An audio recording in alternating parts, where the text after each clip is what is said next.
select here, double click 2004, select car, body,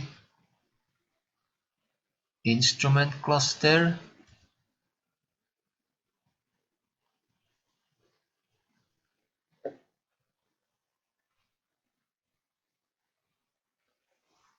now go to EEPRO menu here, click here, new Astra G, and read.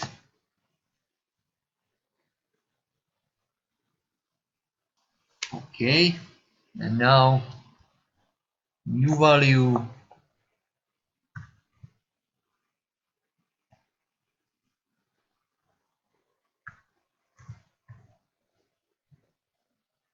and change.